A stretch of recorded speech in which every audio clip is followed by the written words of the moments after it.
Yo, ik smoke zoveel. Marijuana is an intoxicating, mind-muddling drug. Ik smoke die stickies, de blunts en de doobies, de skunk, de haze, de green, de goodies. Van pipe hit, dat bong hit, dat long hit, hey fuck dit. Hoger dan de maan, yeah, noem me fucking rocket. Kijk wat ik zie, hoger energie. Passief gedachte, geen religie. Cosmografie, ik zeg diep rhapsodie. Mijn poëzie op een nieuwe melodie.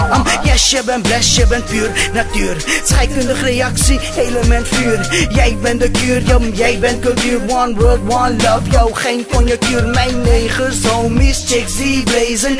Every fucking day we wasted. Smoke zoveel, you can't keep phasing. Look me, brains intoxicated. Its use can lead to abnormal behavior, to psychological dependence, and to abuse of other drugs.